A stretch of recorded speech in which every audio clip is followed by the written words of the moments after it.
राजा किशनराज एक बहुत बड़े साम्राज्य के राजा थे। उन्होंने अपना राज्य बड़ी कुशलता पूर्वक चलाया, लेकिन शायद होनी को कुछ और ही स्वीकार था। राजा किशनराज का निधन आकस्मिक हो गया, तो उनके एकलौते पुत्र सभ्यराज को उनकी गद्दी दी गई। नौजवान राजा आखिर था तो किशनराज का ही पुत्र, वो भी अपने पिता की तरह बहुत ही प्रतिभाशाली था।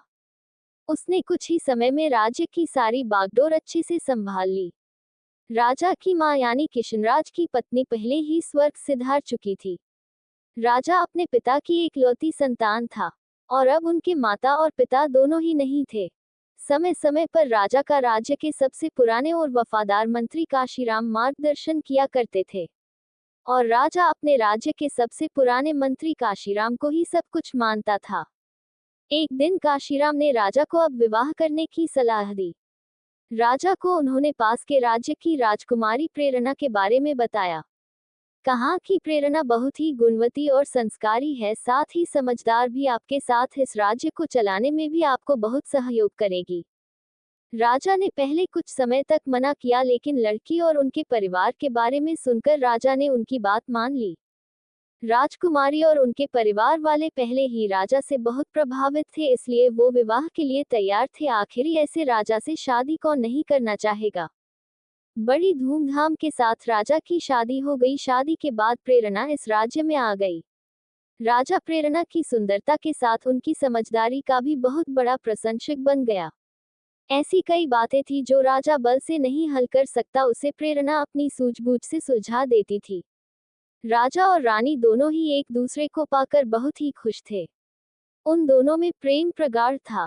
ठीक 1 साल बाद रानी प्रेरणा गर्भवती हो गई। राजा और रानी दोनों अपनी पहली संतान के लिए बहुत खुश थे। भगवान का बहुत धन्यवाद दे रहे थे। राजा ने योजना बनाई थी कि उनकी संतान होने पर वो पूरे राज्य को निमंत्रण देंगे। आखिरकार वो दिन आ ही गया और रानी ने एक पुत्र को जन्म दिया। राजा और रानी की प्रसन्नता का कोई ठिकाना नहीं रहा, लेकिन ये खुशी ज्यादा देर तक नहीं टिक पाए। नवजात पुत्र कुछ ही घंटों में मर गया। राजा और रानी के साथ मंत्रीगण और सेवक सभी बहुत दुखी हो गए। काशीराम ने राजा को हौसला दिया और कहा कि भगवान की मर्जी के आगे किसकी चली, आप खुद को संभाले और रानी को भी हौसला दे। राजा ने रानी को हौसला दिया, साथ ही खुद को भी। वो समय भी निकल गया। राजा और रानी उस दुख से उभरने लगे। उन्होंने इस सत्य को स्वीकार किया और अपने आने वाले जीवन के लिए फिर से योजनाएं बनाने लगे। कुछ समय बाद फिर रानी गर्भवती हो गई। इस बार राजा और रानी कुछ ज्यादा सतर्क थे। समय समय पर दाई और वैद्य से परामर्श लिया गया ताकि पिछली बार जैसा फिर कुछ ना हो। समय आने पर फिर रानी ने फिर एक पुत्र को जन्म दिया, लेकिन इस बार भी वो पुत्र कुछ घंटों का ही मेहमान था। राजा रानी को लगा कि ऊपर वाला उनके साथ ऐसा क्यों कर रहा है। अब ये बात सोचने योग्य हो गई थी। राजा ने अब दूसरे तरह के उपाय करना शुरू कर दिए। सब कुछ होते हुए भी राजा के राजमहल में एक अगल खालीपन था। विरोधी राजा और शत्रुओं ने राजा की इस अवस्था का लाभ उठाकर राज्य पर हमले करना शुरू कर दिए। अपने निजी जीवन में इस परेशानी का प्रभाव कई बातों पर पड़ा। राजा अपना कुछ राज्य हार गया। राज्य की जनता का भी राजा पर से विश्वास कम होता जा रहा था। बातें थी कि जो अपनी संतान नहीं बचा पा रहा है, लगता नहीं वो राज्य को बचा पाएगा। इन सारी समस्याओं के बीच रानी प्रेरणा अपने प्रयासों में लगी हुई थी। वो राज्य में ऐसे ही जा जाकर राज्य के वासियों से मिलने लगी। रानी क्या कर रही है ये किसी को पता नहीं था। फिर करीब 6 महीने बाद वो राजा को बोली कि अब हमारी संतान की मृत्यु नहीं होगी, लेकिन उसके लिए आपको मेरी बात मानना पड़ेगी। राजा पहले ही जानता था कि रानी बुद्धिमान है और कहना मानना हमेशा ही उनके लिए अच्छा रहा है, इसलिए राजा झट से हाँ बोलते हुए बोला कि हाँ, आप जो बोले, जैसा बोले वैसा ही होगा। बताइए, रानी बोली। आज रात के बाद मैं अज्ञात जगह चली जाऊंगी और संतान प्राप्ति के बाद में उचित समय पर वापस आ जाऊंगी। आप मुझे ढूंढने का प्रयास मत कीजिएगा। राजा बोला, अज्ञात, यह आप क्या कर रही है? आप रानी होकर ऐसी बातें कर रही है, आप कहाँ रहेगी?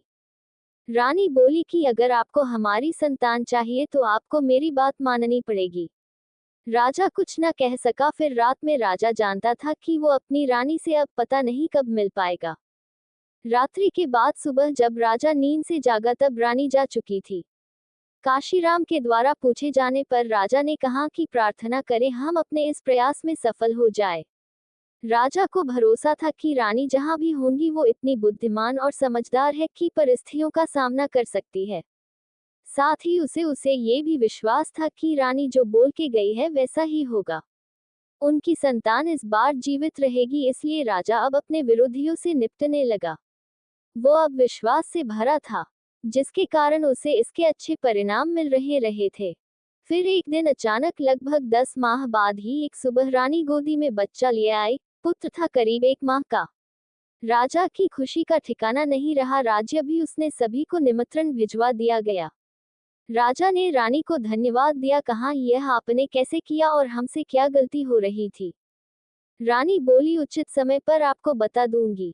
राजा अपने महल में नए मेहमान नन्हे राजकुमार के साथ बहुत खुशी खुशी जीवन व्यापन करने लगा। साथ ही राजा के राज्य का विस्तार होने लगा। लेकिन पुत्र के आने के बाद रानी में बहुत सारे बदलाव हुए। रानी अब पहले जैसी नहीं रही थी, ऐसा सोचना राजा का था। रानी राजा को अपने समीप भी नहीं आने देती थी, कुछ न कुछ कारण बताकर टाल देती थी। राजा के द्वारा पूछे जाने पर रानी कहती कि आपने कहा था जो मैं कहूंगी आप मानेंगे। ये भी हमारे पुत्र के जीवन लिए आवश्यक है।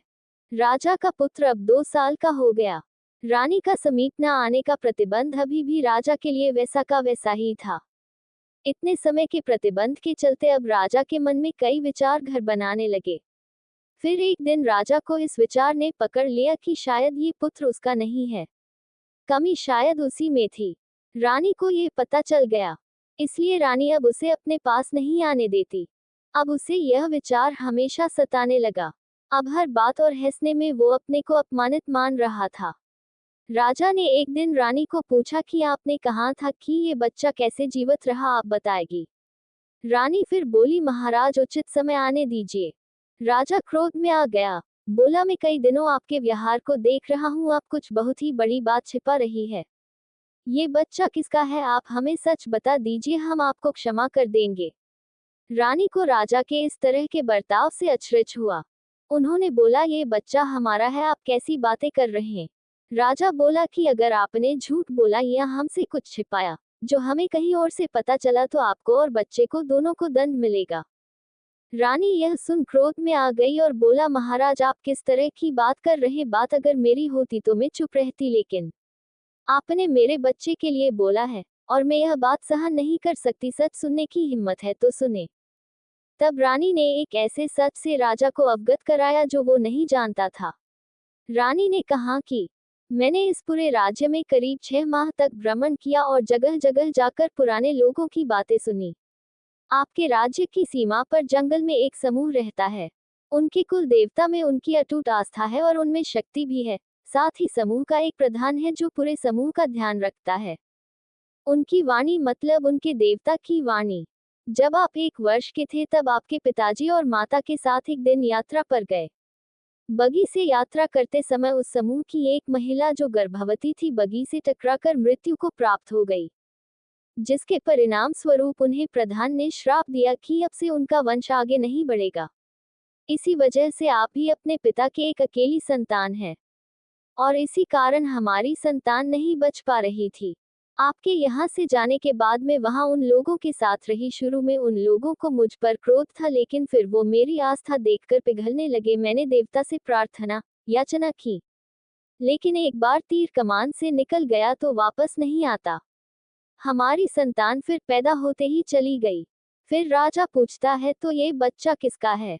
मेरे समय के साथ ही वहाँ एक और स्त्री भी गर्भवती थी, उनकी संतान भी उसी समय हुई। हमारी संतान के फिर चले जाने में उनके देवता के आगे संतान को लेकर जोर जोर से रोने लगी। तभी वो सारे समूह वासी इस बच्चे मुझे देने आ गए और मेरे आगे घुटने टेक कर मुझे समर्पित कर दिया। उनकी आंखों में मेरे लिए प्यार था, दया थी और हाथ में बच्चा था। बस मुझे लगा कि अब हमें क्षमा मिल गई। नवजात को मैं कुछ दिन वहां रहने के बाद ले आई। आप अपना बच्चा ना होने से कितने दुखी थे। उन लोगों की दया और महानता देखो, एक राजा को उन्होंने अपना बच्चा दे दिया, वो भी उस राजा को, पुत्र को जिसने उन्हें चोट पहुंचाई थी। मुझे लगा कि इस बच्चे को जीवन भर अपार स्नेह देना ही हमारा प्रायश्चित है।